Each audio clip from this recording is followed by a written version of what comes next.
Hej, det her er Kasper fra Move to Peak Academy. Velkommen til denne her korte introduktionsvideo til funktionel knæekspert. Det som den her video handler om, er de trin, som funktionel knæekspert bygger op omkring, sådan så vi kan få korrigeret knæet igen og hjælpe vores klienter af med de her knæsmerter. Og når vi får klienterne ind, så kommer de selvfølgelig med en eller anden form for smerte. Det er derfor, de har opsøgt os i starten.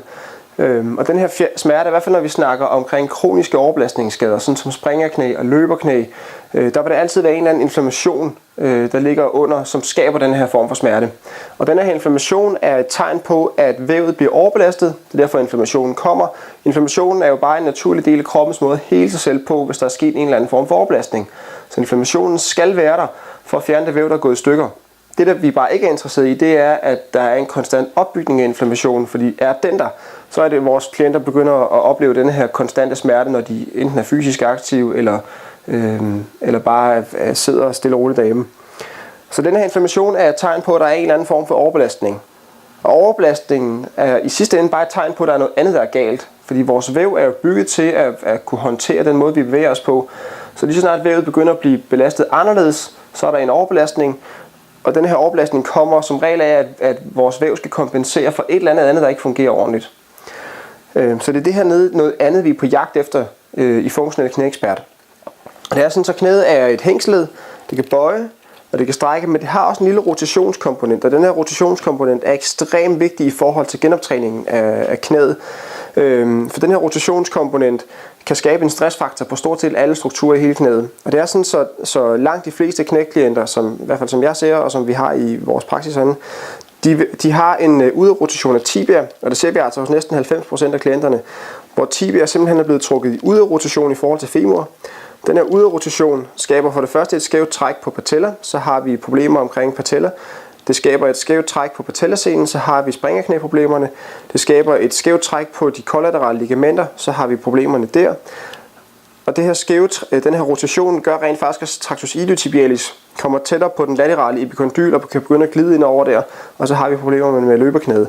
Så den her rotationskomponent, hvis tibia er ude at rotere hos klienten, så vil der være store chancer for, at der er smerter et eller andet sted i knæet. Det vi så skal finde ud af, det er, hvad er det, der forårsager den her rotation af tibia.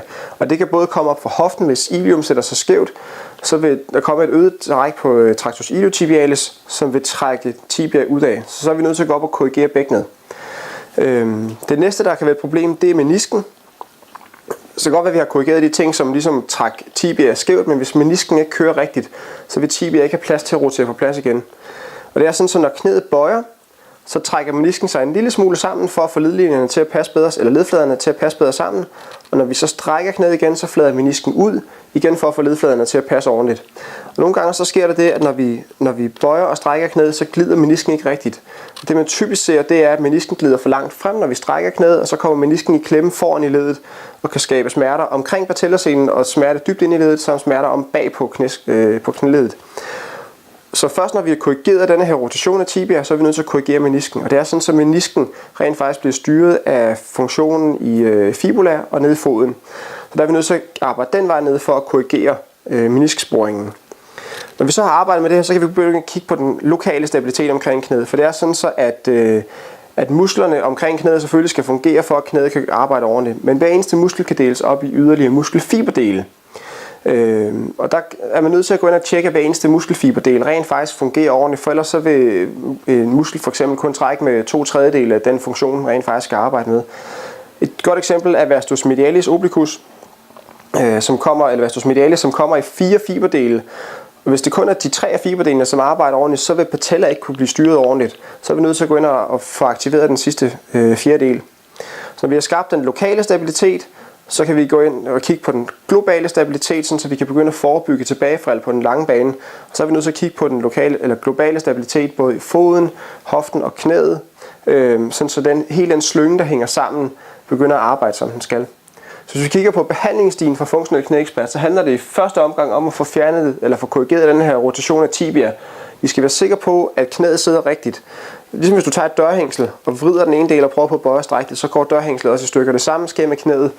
Så det første vi skal have gjort, det er, at vi skal korrigere den her rotation af tibia, som ofte sker gennem foden eller gennem hoften. Når vi har korrigeret rotationen af tibia, så skal vi ned og kigge på menisksporingen. Vi skal sørge for, at menisken trækker sig rigtig sammen og flader rigtigt ud, når vi bøjer og strækker knæet. Så skal vi kigge på den lokale stabilitet, som er selve muskelfyringen af de muskler, der styrer knæet lokalt. Så skal vi kigge på den globale stabilitet, blandt andet de muskelslynger, der går fra foden, knæet og hoften, samt korsetmuskulaturen.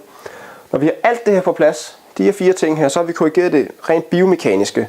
Så kan vi begynde at arbejde på at dæmpe inflammationen.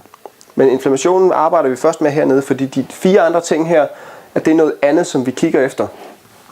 Det er noget andet herover, så når vi har korrigeret tibia, korrigeret menisken, skabt lokal stabilitet, global stabilitet, så har vi fjernet overbelastningen, så stopper kroppen med at producere inflammation, og så fjerner vi smerten.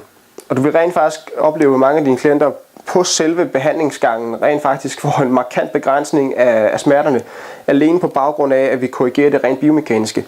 Det er ikke sådan, at vi fjerner inflammationen, når vi er i gang, men vi stopper kroppens reaktion med at ligesom overreagere på den inflammation, der er i forvejen, fordi det ikke længere er nødvendigt at reagere på de faresignaler, der blev skabt før. Så det var en kort introduktion til funktionel knæekspert. Jeg håber, vi ses på kurset. Hej.